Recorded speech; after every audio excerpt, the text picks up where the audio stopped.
ಹಸಿವೆಂಬ ಹೆಬ್ಬಾವು ಬಂದು ಬಸಿರ ಬಡಿದೊಡೆ ವಿಷವೇರಿತ್ತಯ್ಯ ಅಪಾದ ಮಸ್ತಕಕ್ಕೆ. ಹಸಿವಿಗನ್ನವನಿಕ್ಕಿ ವಿಷವ ನಿಳುಹವಲ್ಲಡೆ ವಸುದೆಯೊಳಗಾತನೇ ಗಾರುಡಿಗ ಕಾಣುವ. ಬಸವಾದಿ ಪ್ರಮಥರಲ್ಲಿ ಪ್ರಣಮಿಸುತ್ತಾ ಈ ಊರಿನ ಆರಾಧ್ಯ ದೈವವಾದಂಥ ಕಾಲಭೈರವೇಶ್ವರನಲ್ಲಿ ಪ್ರಣಮಿಸಿ ಈ ಊರಿನ ಸಂಪೂಜ್ಯರು ಪರಮಾರಾಧ್ಯರೂ ಆದಂಥ ಲಿಂಗೈಕ್ಯ ಗುರುಬಸವ ಮಹಾಸ್ವಾಮಿಗಳವರ ಶ್ರೀ ಸನ್ನಿಧಿಗೆ ವಂದಿಸುತ್ತಾ ಇದೀಗ ನಮಗೆ ಹಿತವಚನಗಳನ್ನು ನೀಡಿದಂಥ ಪಕ್ಕದ ಕಕ್ಕಮರಿಯ ಜ್ಞಾನಯೋಗಾಶ್ರಮದ ಗುರುದೇವ ಆಶ್ರಮದ ಪೂಜ್ಯರಾದಂಥ ಆತ್ಮಾರಾಮ ಶ್ರೀಗಳ ಬಿಡದಾವರಿಗಳಲ್ಲಿ ಪ್ರಭುಲಿಂಗ ಶ್ರೀಗಳಲ್ಲಿ ವಂದಿಸುತ್ತಾ ಬೀಳೂರಿನ ಎಲ್ಲ ಶರಣ ತಂದೆ ತಾಯಂದಿರು ನೆರೆದಿದ್ದೀರಿ. ತಮ್ಮೆಲ್ಲರಿಗೂ ಅನಂತ ಶರಣಾರ್ಥಿಗಳು. ಎತ್ತಣ ಮಾಮರ ಎತ್ತಣ ಕೋಗಿಲೆ ಎತ್ತಣಿಂದ ಎತ್ತ ಸಂಬಂಧವಯ್ಯ. ಗಿರಿಯ ನೆಲ್ಲಿಯ ಕಾಯಿ ಸಮುದ್ರದೊಳಗಣ ಉಪ್ಪು ಎತ್ತಣಿಂದ ಎತ್ತ ಸಂಬಂಧವಯ್ಯ. ಬಸವಣ್ಣವರು ಒಂದು ಮಾತನ್ನು ಹೇಳ್ತಾರೆ. ಎಲ್ಲಿ ಮಾವಿನ ಗಿಡ, ಮಾವಿನ ಗಿಡದಾಗ ಮಾವಿನಕಾಯಿ.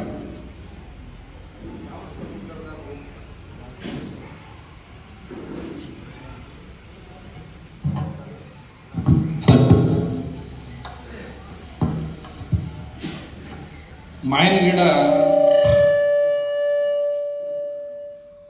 ಬೀಳೂರಂದು,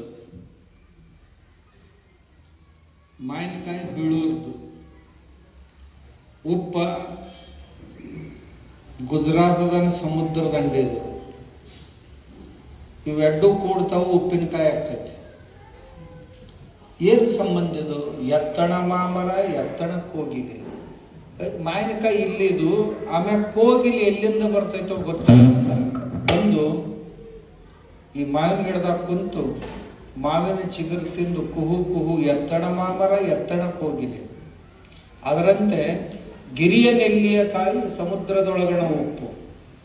ನಿಮ್ಮ ಹೊಲದಂದು ನೆಲ್ಲಿಕಾಯಿ ಮಣಿಜ ಅವಳ ಸಮುದ್ರದೊಳಗಣ ಉಪ್ಪು.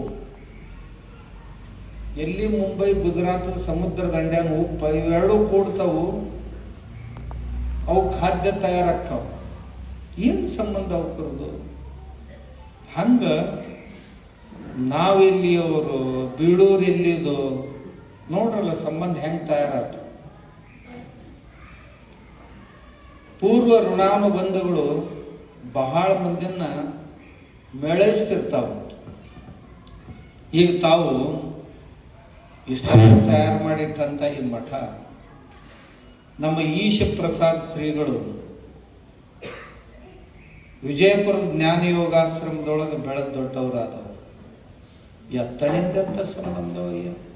ಹೆಂಗ ಮಾವಿನಕಾಯಿ, ಮಾವಿನ ಗಿಡ ಮತ್ತು ಕೋಗಿಲ ಕೂಡಿದಂಗ, ನೆಲ್ಲಿಕಾಯಿ ಉಪ್ಪ ಸೇರಿದಂಗ ಬೀಳೂರು ಮತ್ತು ಬಿಜಾಪುರ ಸೇರಿ ಒಂದು ಮತ್ತ ಅದ್ಭುತ ರಸಾಯನ ತಯಾರಾಗುವುದೈತಿ ಬೀಳೂರ. ಯಾಕಂದ್ರೆ ನಮ್ಮ ದೇಶ ನಿಮಗೆ ಗೊತ್ತೈತಲ್ಲ, ಯಾವ ದೇಶ ಯಾವುದೋ ಖನಿಜಗಳಿಗೆ ಪ್ರಸಿದ್ಧ ಇರ್ತೈತೆ, ಯಾವ ದೇಶ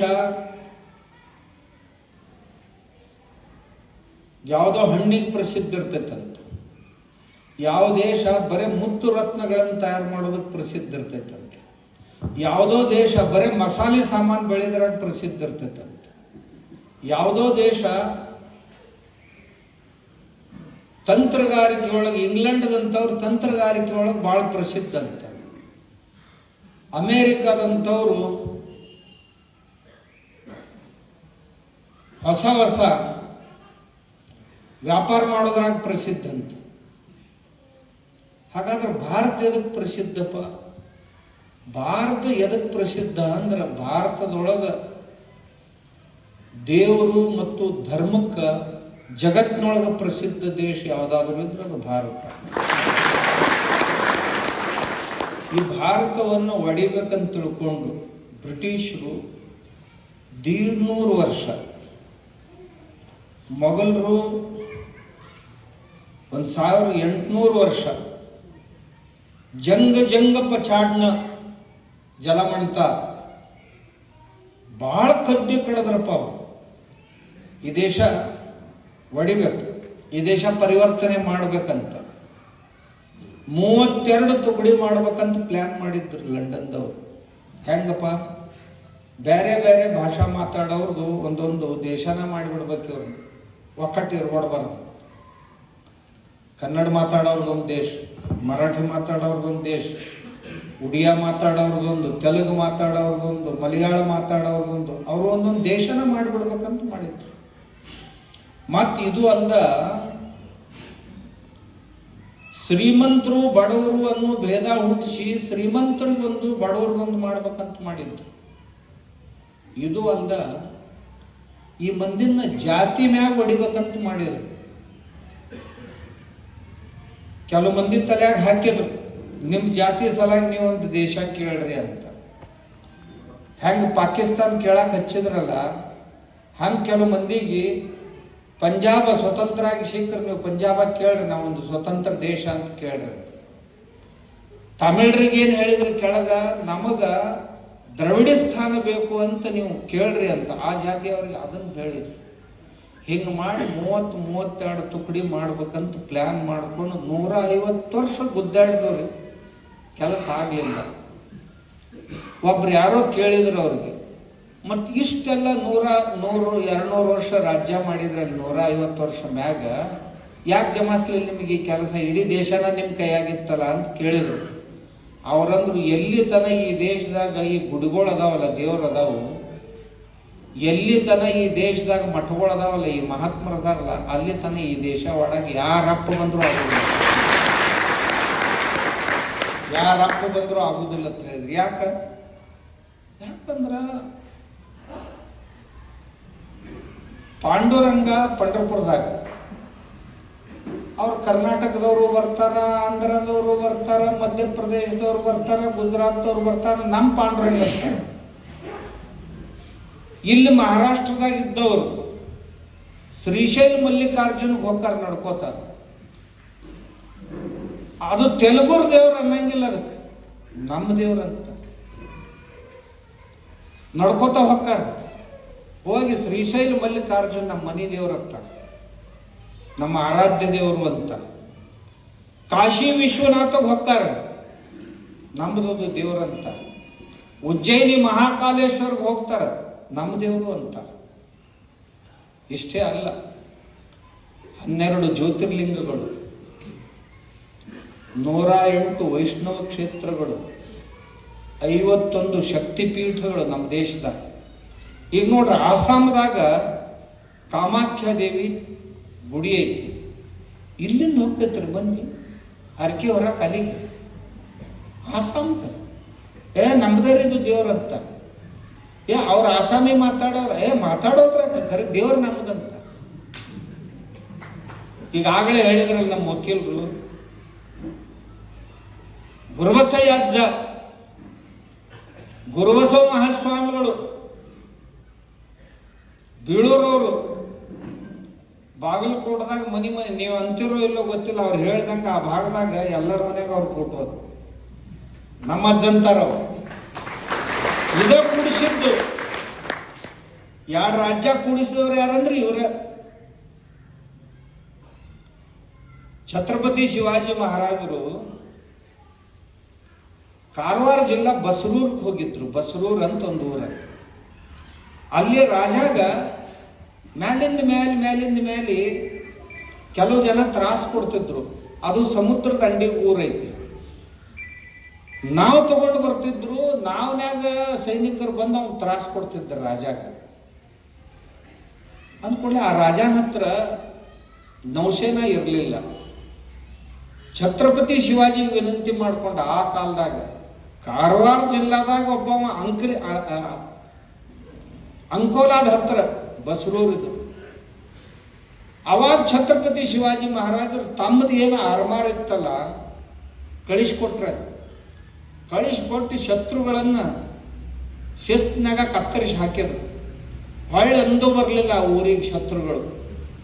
ಇವತ್ತು ಸಹಿತ ಬಸರೂರಾಗ 3 ದಿವಸದ ಜಾತ್ರೆ ಮಾಡ್ತಾರೆ. ಆ ಜಾತ್ರೆಯಾಗ ಆ ಹೊಳಿ ಸಮುದ್ರ ದಂಡಿಯಿಂದ ಪಾಲ್ಕ್ಯಾಗ ಕುಂದರ್ಸ್ಕೊಂಡು ಛತ್ರಪತಿ ಶಿವಾಜಿನ ಅವರ ಊರಂದೊಂದು ಗುಡಿ ಐತ, ಗುಡಿ ಕರ್ಕೊಂಡು ಹೋಗ್ತಾರೆ. ಹೋಗಿ 3 ದಿವಸ ಉತ್ಸವ ಮಾಡ್ತಾರೆ. ಇದು ಏನಾಯ್ತು ಮುಂದೆ ಅಂದ್ರೆ ಮರಾಠಿ ಮತ್ತು ಕನ್ನಡದವ್ರನ್ನ ಕೂಡಿಸುವಂತ ಕೇಂದ್ರ.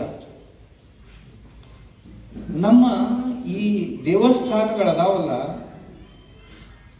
ನಮ್ಮನ್ನು ಈ ಕಾಶ್ಮೀರ ಐತಪ್ಪ. ಅಮರನಾಥ್ ಎಲ್ಲೈತಿ? ಗುಡ್ಡದಾಗ. ಇಲ್ಲಿದ್ದಾವ ಯಾವಾರ ಅಂದಾರನ ಅದು ಕಾಶ್ಮೀರಿ ಓಡದೈತಿ, ನಾವ್ಯಾಕೆ ಹೋಗ್ಬೇಕಂತ. ಎಲ್ಲ ಇವರ ಅಲ್ಲಿರ. ಹೌದ? ಶಾರದಾ ಪೀಠ ಐತಿ ಕಾಶ್ಮೀರದಾಗ. ನಮಸ್ತೆ ಶಾರದೆ ದೇವಿ ಕಾಶ್ಮೀರ ಪುರವಾಸಿನಿ ನಾವು ಹಾಡ್ತೀವಿ. ದಿನ ಸ್ತೋತ್ರ ಅಂತೀವಿ. ನಮ್ಮ ಸಾಧಾರಣ ಹುಡುಗರು ನಮಸ್ತೆ ಶಾರದಾದೇವಿ ಕಾಶ್ಮೀರ ಪುರವಾಸಿನಿ. ಕಾಶ್ಮೀರ ಪುರವಾಸಿನಿಯಾದಂಥ ಶಾರದಾದೇವಿಗೆ ನನ್ನ ವಂದನೆಗಳು ಅಂತ. ಅಂದ್ರೆ ಈ ದೇವರು ಅದಾವಲ್ಲ ನಮ್ಮನ್ನು ಒಟ್ಟ ಎರಡಾಗಕ್ಕೆ ಬಿಡುದಿಲ್ಲ. ನಮ್ಮ ವಕೀಲರು ಆಗಲೇ ಹೇಳಿದ್ರು, ನಾವು ಈ ಊರಾಗ ಬೇರೆ ಬೇರೆ ಪಾರ್ಟಿಯವ್ರು ರಗಡ್ ಬಂದಿದ್ದೀವಿ. ಮಠದಾಗ ಒಳಗೆ ಬರೋದು ಅಂತಂದ್ರೆ ಚಪ್ಪಲ್, ರಾಜಕೀಯ ಚಪ್ಪಲ್ ಹೊರಗೆ ಕಳೆದಿಟ್ಟು ಒಳಗೆ ಬರ್ತೀವಿ. ಯಾಕೆ ಮಾಡ್ತೀವಿ ಅಂದ್ರೆ ನಮ್ಮನ್ನ ಎಲ್ಲರನ್ನೂ ಒಂದು ಗೂಡಿಸು ಯಾವಂದ್ರೆ ನಮ್ಮ ಕ್ಷೇತ್ರಗಳು. ತಮಗೆ ಹೇಳಿದ್ನು, ನಮ್ಮ ಕ್ಷೇತ್ರಗಳೇ ನಮ್ಮನ್ನು ಒಂದು ಗೂಡಿಸು. ಇಡೀ ದೇಶವನ್ನ ಹಾಸು ಹೊಕ್ಕಾಗಿ ಹೆಣದಿಟ್ಟವ್ರು ಯಾರಾದರೂ ಇದ್ರೆ ನಮ್ಮ ಮಹಾತ್ಮರು, ನಮ್ಮ ಊರನ್ ದೇವರು. ಭಾಳ ಮಂದಿ ಒದರಾಡ್ತಿರ್ತಾವ ದೇವ್ರ ಮ್ಯಾಗ. ಕೆಲವೊಂದು ಬುದ್ಧಿಗೇಡುಗಳು ಇರ್ತಾವು. ಆ ದೇವ್ರಿಗೆ ಹೋದ್ರೆ ಏನಾಕೈತಿ, ಈ ದೇವ್ರಿಗೆ ಹೋದ್ರೆ ಏನಾಕೈತಿ. ಆ ದೇವ್ರ ತನ್ನ ಮೈ ಮ್ಯಾಲಿಂದ ತಾನ ಏನು ಸಾಮಾನು ಅದಕ್ಕೆ ರಕ್ಷಣೆ ಮಾಡ್ಕೊಳಕ್ ಆಗುದಿಲ್ಲ, ನಿಮ್ಮನ್ನ ಏನ್ ಮಾಡ್ತಾನ, ಹಿಂಗೆ ಒದರಾಡ್ತಿರ್ತಾವ. ನೋಡ್ರಿ ನೀವು ಒಂದ್ ಜರ. ಮತ್ ಅವ್ರ ಮಾತ್ಕ ಅವರು 200 ವರ್ಷ ಹಿಂಗೆ ಹೇಳಕ ಬ್ರಿಟಿಷರು ಹಿಂಗೆ ಹೇಳಿ ಹೋಗ್ಯಾರ. ಅದಕ್ಕೆ ಅವ್ನ ಏನ ಹೇಳ್ತಾರ. ಅವ್ರು ಈಗೂನು ಹೇಳ್ತಾರ, ನಿಮ್ಮೂರಾಗೂ ಇರ್ತಾರಂತವ್ರು. ಅಲ್ಯಾಕ ಗುಡಿಗೆ ಹೋಗ್ಬೇಕು, ಅಲ್ಯಾಕ ಭಜನೆ ಮಾಡ್ಬೇಕು, ಅಷ್ಟು ವೇಳೆ ಏನ್ರ ಸೇವಾ ಮಾಡ್ರಿ ಪುಣ್ಯ ಬರ್ತೈತಿ ನಿಮ್ಗಂತ ಹೇಳ್ತಾರ. ಪೂಜಾ ಯಾಕೆ ಮಾಡ್ತೀರಿ? ಪೂಜಾ ಮಾಡ್ಕೊಳ್ಳುವಷ್ಟು ಟೈಮ್ದಾಗ ಏನ್ರ ಒಂದು ಸಾಮಾಜಿಕ ಕೆಲಸ ಮಾಡ್ರಿ, ದೇಶಕ್ಕೆ ಒಳ್ಳೇದಾಕೈತೆ ಅಂತ ಹೇಳ್ತಾರೆ. ಈ ಮುಂಡೆ ಮಕ್ಕಳು ಮನ್ಯಾಗ ಏನು ಮಾಡುದಿಲ್ಲ. ಮತ್ತೆ ಇವ್ರು ಮಾಡ್ಯಾರ ಹೇಳ್ಬೇಕಲ್ಲ, ಏನು ಮಾಡುವುದಿಲ್ಲ. ಬರೇ ಉಪದೇಶ ಮಾಡ್ಕೊತ ಹೋಗೋರಪ್ಪ. ಯಾಕಂದ್ರೆ ಉಪದೇಶ ಮಾಡುವಷ್ಟು ಸುಲಭ ಕೆಲಸ ಜಗತ್ತಿನಾಗ ಮತ್ತೊಂದು. ಉಪದೇಶ ಕೊಡುವಷ್ಟು ಧಾರಾಳವಾಗಿ ಮತ್ತೇನು ಕೊಡಕ್ ಬರುವುದಿಲ್ಲ. ಜರ ಮಾಡಿ ಹೇಳಿದ್ರೆ ಕಿಮ್ಮತ್ತ ಏನು ಮಾಡುದು. ಈಗೂನು ಹೇಳ್ತಾರೆ, ಆದ್ರೆ ನಮ್ಮ ಮಂದಿ ಯಾರು ಈ ಮಾತು ಕೇಳಿಲ್ಲ ಇವತ್ತಿಂದ. ಕೆಲವು ಮಂದಿ ನಮ್ಮ ಸ್ವಾಮಿಗಳು ಅವು ಕ್ಯಾಮೆ ಹಾಕೊಂಡಾವು, ಎಲ್ಲ ಮಾಡ್ತಾವ್. ಮಾಡಿ ಗುಡಿಯಾಗ ಯಾಕೆ ಹೊಕ್ಕಿರಿ ಅಂತಾವ್. ಮತ್ತ ಅದು ಬಸವಣ್ಣನ ಹೆಸರು ತಗೊಂಡು ಎಲ್ಲ ಮುಂಡೆ ಮಕ್ಕಳೇ ಬಸವಣ್ಣಪ್ಪನ ಹೆಸರು ತಗೊಂಡು ಬಸವಣ್ಣ ಹಂಗ ಹೇಳ್ಯಾನ, ಬಸವಣ್ಣ ಹಿಂಗ ಹೇಳ್ಯಾನ, ಗುಡ್ಯಾಗ ಹೋಗ್ಬೇಡ್ರಿ, ಪೂಜಾ ಮಾಡ್ಬೇಡ್ರಿ, ಅಭಿಷೇಕ ಮಾಡ್ಬೇಡ್ರಿ, ಇವತ್ತಿ ಹಚ್ಕೋಬೇಡ್ರಿ, ಕುಂಕುಮ ಹಚ್ಕೋಬೇಡ್ರಿ, ಕೈಯಾಗ ಬಳಿ ಹಾಕೋಬೇಡ್ರಿ, ಆಮ್ಯಾಗ ಕೊಳ್ಳಾಗ ಮಂಗಳಸೂತ್ರ ಕಟ್ಕೋಬೇಡ್ರಿ. ಇವೆಲ್ಲ ಯಾರೋ ಏನೋ ಮಾಡಿದಂತ ಗುಲಾಮಿಯ ಸಂಕೇತ. ಏನ್ ಬಾಯಿ ಬಂದದ್ದ ಬಡಬಡಿಸ್ತಿರ್ತಾವ. ಮತ್ತ ಅವ್ರು ಕೂಡ ಕೆಲವು ಮಂದಿ ಇರ್ತಾರ ಇಂಥ ಸ್ವಾಮಿಗಳು ಕೂಡ. ಅವರು 50 ವರ್ಷ ಅವ್ರು ಕೂಡ ಅದಾರ. ಒಬ್ರು ಅವ್ರನ್ನ ಹೇಳಿದ್ದನ್ನು ಕೇಳಿಲ್ಲ. ಅವ್ರ ಮನ್ಯಾಗ ಹೋಗಿದ್ ನಾನು. ಇಂಥ ಸ್ವಾಮಿಗಳು ಅದಾರಲ್ಲ ಅವ್ರ ಮನೆಗೆ ಹೋಗಿದ್ ನಾನು. ಸ್ವಾಮಿಗಳ ಜೊತೆಗೆ ಯಾವಾಗಲೂ 12 ತಾಸು ಇರೋರ ಮನೆಗೆ ನಾವು ಹೋದೆ. ಏನು ಮತ್ತು ನಿಮ್ಮ ಗುರುಗಳು ದಿವಸ ಎಲ್ಲ ಇನ್ನೂ ಉಪದೇಶ ಮಾಡ್ತಿರ್ತಾರ, ಮತ್ತು ನೀ ಇಷ್ಟು ವರ್ಷ ಅವ್ರು ಕೂಡ ಇರ್ತಿದ್ದಿ, ಮತ್ತು ನಿಮ್ಮ ಮನ್ಯಾಗೆಲ್ಲ ಜಗಲಿ ಮ್ಯಾಗ ಎಲ್ಲ ದೇವ್ರು ಅದಾವಲ್ಲ ಅಂತ ನಾ ಕೇಳಿದೆ. ಅವ್ರು ಹಂಗೆ ಹೇಳ್ತಿರ್ತಾರೆ ಹ್ಞೂ ಅನ್ನೋದು ನಾವು ನಮ್ದ ಮಾಡ್ತೀವಿ. ಮತ್ತು ಗುರುಗಳ ಮನೆಗೆ ಬಂದ್ರೆ ಸಿಟ್ಟಾಗೋದಿಲ್ಲ ನಿನ್ನ ಮ್ಯಾಗ ಅಂತ ನಾ ಕೇಳಿದೆ. ಅವ ಏನಂದ, ಗುರುಗಳು ನಾಳೆಗೆ ಬರ್ತಾರಂದ್ರೆ ಇವತ್ತು ಮುಂಜಾನೆ ಎಲ್ಲ ಒಳೆ ಮಾಡಿ ಇಟ್ಟಿರ್ತೀವಿ, ಅವ್ರ ಭಾಗಗಳನ್ನ ಮಾತು ಮಂಡಿಸ್ತೀವಿ. ಅವನ್ನೆಲ್ಲ ಅವ್ರಿಗೆ ಸಮಾಧಾನ ಮಾಡೋದ್ರಪ್ಪ, ಎಷ್ಟು ಬರ್ತಾವ ಅಷ್ಟ ಒಂದು 5-10 ನಿಮಿಷ ಅವ್ನಿಗೆ ತೆಗೆದು ಇಡೋದು, ಅವ್ರ ವಾದಗಳನ್ನ ಮಟ್ಟ ಇಡೋದು ಅಂತ ಅಂದ್ರೆ ನಮ್ಗಿಂತ ನೀವು ಎಷ್ಟು ಶಾಣ್ಯಾರ ಗೊತ್ತಾಗ್ತಿಲ್ಲ. ನಾವೇನೇ ಕೇಳೋಲೇಕಪ್ಪ, ನಾವೇ ನಮ್ಗೆ ಅನುಕೂಲ ಬಂದಂಗೆ ಯಾವಾಗ ಏನೇನೋ ಹೇಳ್ಕೊತ ಅಡ್ಡಾಡ್ತಿರ್ತೀವಿ. ನೀವು ನಮ್ಗೆ ಶಾಣ್ಯಾರ ಅದಿರೋ ಇಲ್ಲ, ನಿಮಗೆ ಗೊತ್ತೈತಿ ನಮಗೆ ಮನೆ ದೇವ್ರೈತಿ, ನಮಗೆ ಗ್ರಾಮ ದೇವ್ರೈತಿ, ನಮಗೆ ಇಷ್ಟ ದೇವ್ರು ಅದಾವು. ಇದ್ರೊಳಗೆ ಏನೂ ಬಿಡಬಾರ್ದು, ಎಲ್ಲವನ್ನೂ ಆರಾಧನೆ ಮಾಡ್ಕೊಂಡು ಬಂದೀವಂತ ನಮ್ಮ ಮನೆ ಉಳ್ದಾವು, ಊರು ಉಳ್ದಾವು, ದೇಶ ಉಳ್ದೈತಿ. ಈ ದೇಶದ್ರೋಹಿಗಳು ಧರ್ಮದ್ರೋಹಿಗಳು ನಮ್ಮನ್ನ ಧರ್ಮ ಪಥದಿಂದ ವಿಚಲಿತ ಮಾಡ್ಬೇಕಂತ ರಗಡ ಪ್ರಯತ್ನ ಮಾಡ್ತಾರೆ. ಮೊದಲ ಹಿಂಗ ಪ್ಯಾಂಟ್ ಶರ್ಟ್ ಹಾಕೊಂಡು ಮಾತಾಡ್ತಿದ್ರು, ಈ ಕಾವಿ ಹಾಕೊಂಡು ಮಾತಾಡಕತ್ತಾರೆ. ಆದ್ರೆ ಸಮಾಜದವ್ರು ಯಾರು ಕಿಮ್ಮತ್ ಕೊಡ್ಲಿಲ್ಲ ಅಂದ್ರೂ ಸಣ್ಣಗ ಅವ್ರಿಗೆ ನಡೆದ ಇರ್ತದೆ. ಆದ್ರೆ ಈ ದೇಶ ಹಿಂಗೆ ಮುಟ್ಟಿಗೆ ಹಿಡಿದಿಟ್ಟವ್ರು ಯಾರು ಅಂದ್ರೆ ನಮ್ಮ ದೇವರು, ನಮ್ಮ ಧರ್ಮ ಅಂತ ನಮ್ಮ ದೇಶ ಬಲಿಷ್ಠ ಐತಿ. ಇದನ್ನು ಮಹಾತ್ಮರು ಮಾಡ್ತಾರೆ. ಯಾಕಂದ್ರೆ ನಮ್ಮ ಮಹಾತ್ಮರು ನಿಸ್ವಾರ್ಥಿಗಳು. ಅವ್ರಿಗೆ ಆ ಜಾತಿಯವರು ಈ ಜಾತಿಯವರು ಹಂಗ ಅಂತ ಮನುಷ್ಯನಾಗ ಇರಬಾರ್ದು. ಅದು ಸ್ವಾಮಿಗಳ ಹಂಗೆ ಎಂದೂ ಭೇದ ಭಾವ ಎಣಿಸ್ತಿರ್ಲಿಲ್ಲ. ಹಿಂಗಾಗಿ ಸಮಾಜ ಎಲ್ಲರೂ ಅವ್ರ ಮ್ಯಾಗ ಶ್ರದ್ಧೆಯಿಂದ ನೋಡ್ಕೊಂಡು ಹೋಗ್ತೀವಿ. ಯಾರಾದ್ರೂ ಸ್ವಾಮಿ ಮನಸ್ಸು ಕೆಡ್ತಂತಂದ್ರೆ ಸ್ವಾಮಿಗಳು ಇಲ್ಲಿ ತನ ಬೇಸಿದ್ರಲ್ಲ, ಏನು ತೆಲಿಗಿಲಿ ತಲೆ ಹೋಗ್ತಾರೆ ಅಂತ ಖಾಸಗಿಯಾಗಿ ಮಾತಾಡಕ್ಕೆ ಶುರು ಮಾಡ್ತೈತಿ ಮಂದಿ. ಇದ್ರಿಗೆ ಮಾತಾಡೋದಿಲ್ಲ. ಆದ್ರೆ ನಮ್ಮ ಕಿವಿ ಎಷ್ಟು ಸೂಕ್ಷ್ಮ ಇರ್ಬೇಕಂದ್ರೆ ಗಾಡಿಗೂ ಕಿವಿ ಕೊಟ್ಟಿರ್ಬೇಕು, ಗಾಡಿಗೂ ಕಿವಿ ಕೊಟ್ಟಿರ್ಬೇಕು. ಒಬ್ಬ ಸಾಮಾನ್ಯನ ಮಾತಿಗೂ ಸಹಿತ ಕಿಮ್ಮತ್ತಿರ್ಬೇಕು. ನಿಮ್ಗೆ ಹೇಳ್ತೀನಿ, ರಾಮ ಪಟ್ಟಾಭಿಷೇಕ ಆಗಾಗ ಇಡೀ 50 ಜನ ಅವನ ಬೆನ್ನ ಹಿಂದೆ ನಿಂತಿತ್ತು. ಆದ್ರ ಒಬ್ಬಕಿನ ವಿರೋಧ ಮಾಡಿದ್ರು. ಯಾರ ಪೈಕಿ? ಕೈಕೇಯಿ. ಹೌದಲ್ಲ? ನಿನಗೆ ಬ್ಯಾಡ ಆಗಿದ್ರೆ ನಾ ಹೊಕ್ಕಿನವ ಅಂದ. ಹೌದು, ನಿನಗೆ ಒಬ್ಬಕ್ಕಿಗೆ ಬ್ಯಾಡ ಆಗಿದ್ರು ನಾ ಹೊಕ್ಕಿನವ ಅಂದ. ಯಾಕಂತಂದ್ರೆ ನಿನ್ನ ಮನಸ್ಸು ನೋಯಿಸೋದು ನನಗೆ ಇಚ್ಛಾ ಇಲ್ಲ. ಆಕಿ ಒರಿಜಿನಲ್ ಕೈಕೇಯಿ ಇತ್ತು. ಆಕಿನ ವಿಚಾರ ಏನಿತ್ತು ಆಕಿಗೆ ಗೊತ್ತಿತ್ತು. ಅರಣ್ಯದೊಳಗೆಲ್ಲ ರಾವಣನ ಸೇನಾ ಬಂದು ಕುಂತೈತಿ, ಧರ್ಮ ನಷ್ಟ ಮಾಡಕತ್ತೈತಿ, ಗುರುಕುಲಗಳನ್ನೆಲ್ಲ ಬೆಂಕಿ ಹಚ್ಚಾಕತ್ತಾರ, ದೇವಾಲಯಗಳಿಗೆಲ್ಲ ಬೆಂಕಿ ಹಚ್ಚಾಕತ್ತಾರ, ಯಜ್ಞ ಸಂಸ್ಥೆಗಳನ್ನೆಲ್ಲ ಹಾಳು ಮಾಡಾಕತ್ತಾರ, ಋಷಿ ಮುನಿಗಳ ಕಗ್ಗೊಲೆ ಮಾಡಾಕತ್ತಾರ. ಇದನ್ನ ನಿಯಂತ್ರಣ ಮಾಡ್ಬೇಕಾದ್ರೆ ರಾಮ ಅರಣ್ಯದಾಗ ವಾದ್ರ ಆಕತಿ ಇರ್ಲಿಕ್ಕೆ ಆಗುದಿಲ್ಲ ಅನ್ನೋದು ಆಕಿಗೆ ಪಕ್ಕಾ ಗೊತ್ತಿತ್ತು. ಜನ ನನಗೆ ಎಷ್ಟು ಕೆಟ್ಟಕ್ಕೆ ಅಂದ್ರೆ ಅನ್ನೋಲ್ರ ಕಾಲ ತಿಳ್ಕೊಂಡು ಆಕಿ ಎಲ್ಲರ ಕಡೆಯಿಂದ ಬಯಸ್ಕೊಂಡು ಇವ್ನ ಮನೆ ಹೊರಗೆ ಹಾಕಿದ್ಲು. ಅವಾಗ ಇಡೀ ಎಲ್ಲ ದೇಶದೊಳಗೆ ಅಲ್ಲೆಲ್ಲಿ ಏನೇನು ಅವಾಗಿನ ಕಾಲದ ನಕ್ಸಲ್ವಾದಿಗಳದ್ದು ರಾವಣನ ಸೇನಾ ಅಂದ್ರೆ ತಾಟಕಿ, ಸುಬಾಹು, ಮಾರೀಚ, ಇದೇನ್ ಕೆಂಪಿತ್ತು, ಶೂರ್ಪನಖ, ಇನ್ನ ಬಾಳ ಮಂದಿ ಅದಾರ. ಅಲ್ಲೆಲ್ಲ 10,000, 20,000, 4,000, 8,000 ಇಂಥ ಸೈನ್ಯ ಇದ್ದು ಈ ಸಂಸ್ಕೃತಿಯನ್ನು, ಭಾರತೀಯ ಸಂಸ್ಕೃತಿಯನ್ನು ಹಾಳು ಮಾಡಕ್ಕೆ ಅವಾಗೂ ಪ್ರಯತ್ನ ಮಾಡಿದ್ದು.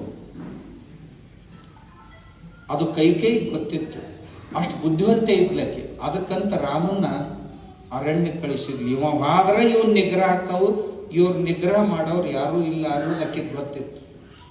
ಅದಕ್ಕೆ ಕಳಿಸಿದ್ರು. ಈಗೆಲ್ಲ ಅಂತ ಕೈಕೈ ಅದಾವ್ರಿ. ಈಗೆಲ್ಲ ಮಂಚಣ್ಣನ ವಂಶದ್ರ ಭಾಳ ಕೊಂಡಿ ಮಂಚಣ್ಣಗಳು ಅಲ್ಲಿ ಹಚ್ಚ ಮುಂಜಾನೆ ಒಂದ್ ಕಡೆ ಹಚ್ಚಿರ್ತಾರ, ಮಧ್ಯಾಹ್ನದಾಗ ಒಂದ್ ಕಡೆ ಹಚ್ಚಿರ್ತಾರ, ಮತ್ತೆ ಸಂಜೆ ಕಡೆ ಒಂದ್ ಜರ ಹಚ್ಚಿರ್ತಾವ. ಎಲ್ಲ ಕಡೆ ಹಚ್ಚಿ ಮನೆಗೆ ಬರ್ದ್ರಾಗ ಇವ್ರ ಮನ್ಯಾಗ ಹೊತ್ತಿರ್ತಾರೆ. ನೋಡ್ಬೇಕಾದ್ರೆ ನಾವು ಎಂದೂ ಸುಖಿ ಇರಂಗಿಲ್ಲ. ಆದ್ರೆ ನಮ್ಮ ಸಮಾಜ ಯಾವಾಗಲೂ ಮಾನ್ಯತೆ ಕೊಟ್ಕೊಂಡು ನಿಂತೈತಿ ಧರ್ಮ, ದೇವರು ಧರ್ಮಕ್ಕೆ ಮಾನ್ಯತೆ.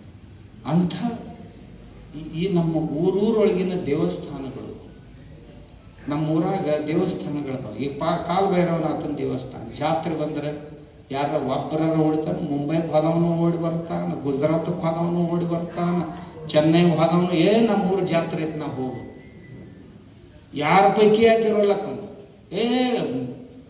ಕಾಲಭೈರಪ್ಪನ ಜಾತ್ರೆ ಐತೆ ನಾವು ಹೋಗು, ಬರ್ತೀವೋ ಇಲ್ಲೋ? ಎಲ್ಲರನ್ನೂ ಕೂಡಿಸ್ತೈತಿಲ್ಲೋ? ಕಾಲಭೈರವನಾಥಗ ಬರೇ ಬ್ರಾಹ್ಮಣರ ಬರ್ಬೇಕಪ್ಪ, ಮರಾಠರು ಬರಬಾರ್ದು, ಲಿಂಗಾಯತರು ಬರಬಾರ್ದು, ಹಿಂಗೆಂದರ ಅಂದಾನಂತೀವಿ. ಅಗಸರು ಬರಬಾರ್ದು, ಕುಂಬಾರ ಬರಬಾರ್ದು, ಕಂಬಾರ ಬರಬಾರ್ದು ಅಂದಾನ? ದೇವ್ರು ಅಂತಾನ. ದೇವರು ಎಲ್ಲರೂ ನಮ್ಮವ್ರ. ಕೆಲಸ ಅಷ್ಟ ಇವು ಉಳಿದು ಅವೆಲ್ಲ ವೃತ್ತಿಗಳು, ಅವೆಲ್ಲ ಜಾತಿಗಳು ವೃತ್ತಿಗಳು. ಬರ್ರಿ ಎಲ್ಲರೂ ಬರ್ರಿ. ವೈಷ್ಣವ ಜನತೋ ತೇಣೆ ಕೈಯಗ ಪೀಡು ಪರಾಯಿ ಜಾನೇರೆ. ಯಾರಪ್ಪ ಮಹಾತ್ಮರು, ಯಾರಪ್ಪ ದೇವರು ಅಂದ್ರೆ ಮತ್ತೊಬ್ಬರ ಕಷ್ಟ ಯಾರು ತಿಳ್ಕೊಂಡಾರಲ್ಲ ಅವರು, ಅಂಥವ್ರು ಮಹಾತ್ಮ. ಅಂಥ ದೇವರು ನಮ್ಮ ದೇವರು ಅಂಥವ್ರು. ಅದಕ್ಕೆ ಎಲ್ಲರೂ ಕೂಡ್ತೀವಿ. ನಮ್ಮನ್ನು ಕೂಡಿಸ್ತದ ದೇವರಿಲ್ಲ. ಗುರುಬಸವದೇವ ಅಜ್ಜವ್ರದ್ದು ಪುಣ್ಯ ಸ್ಮರಣೆ ಕಾರ್ಯಕ್ರಮ ಐತಂದ್ರೆ ಇಡೀ ಊರೆಲ್ಲ ಕೂಡ್ತೈತಿ. ಅಜ್ಜ ಹೋಗಿ ಬಹಳ ದಿವಸ ಆತು, 8 ವರ್ಷ ಆತು ಗೊತ್ತಿಲ್ಲ. ಇದ್ರಾಗ ಕೆಲವು ಮಂದಿ ಅಜ್ಜನ್ ನೋಡಿಲ್ಲ. ಆದ್ರೆ ನಮ್ಮ ಹೃದಯದೊಳಗೆ ಅಜ್ಜ ಖಾಯಂ ಜಾಗ ಮಾಡ್ಕೊಂಡು ಕುಂತ. ನಮ್ಮನ್ನು ಆ ಕಡೆ ಅಳಿಗಾಡ್ಬಿಡಂಗಿಲ್ಲ. ಆ ಶಕ್ತಿ ಐತಲ್ಲ, ಅಜ್ಜ ಅವಾಗ ಏನು ತಪಶ್ಚರ್ಯ ಮಾಡಿದ್ದ, ಆ ತಪಸ್ಸಿನ ಶಕ್ತಿ ಐತಲ್ಲ. ಕರ್ಪೂರದ ಡಬ್ಬ್ಯಾಗ ಕರ್ಪೂರ ಇರ್ತೈತಿ, ಮುಂದೆ ಕರ್ಪೂರ ತೀರ್ತೈತಿ. ಆ ಡಬ್ಬ್ಯಾಗಿನ ಕರ್ಪೂರದ ವಾಸನೆಯನ್ನು ಹೋಗಂಗಿಲ್ಲ. ಹೊಕ್ಕತ ಕರ್ಪೂರ ಇಲ್ಲಿಗ ಅದ್ರಾಗ, ಆದ್ರೆ ಕರ್ಪೂರ ಡಬ್ಬ್ಯಾನ ವಾಸನೆ ಹೋಗುದಿಲ್ಲ. ಹಂಗ ಗುರುಬಸವ ಮಹಾಸ್ವಾಮಿಗಳು ದೈಹಿಕವಾಗಿ ನಮ್ಮನ್ನ ಬಿಟ್ಟು ಹೋಗಿರ್ಬೇಕು, ಆದ್ರೆ ಅವ್ರ ತಪಸ್ಸಿನ ವಾಸನೆ ಈ ಊರಾಗಿನ ಹಂಗ. ಆ ತಪಸ್ಸ ಇಷ್ಟೆಲ್ಲ ಕೆಲಸ ಮಾಡಿಸ್ತೈತಿ. ಇಷ್ಟು ಬಂದಿದ್ದು ತಪಸ್ಸ ಈ ರೀತಿ ಕೆಲಸ ಮಾಡುತ್ತೆ. ಆ ತಪಸ್ಸು ಯಾರ್ಯಾರನ್ನ ಎಲ್ಲಿಂದ ತರ್ತೈತಿ, ಕೂಡಿಸ್ತೈತಿ. ಅದರದೊಂದು ಭಾಗ ಅಂತ ತಿಳ್ಕೊಂಡ ತಾವೆಲ್ಲರೂ ಈ ಮಠಕ್ಕೆ ಒಬ್ಬ ಒಳ್ಳೆಯ ಉತ್ತರಾಧಿಕಾರಿ ಬೇಕು ಅಂತ ಅಪೇಕ್ಷೆ ಪಟ್ಟು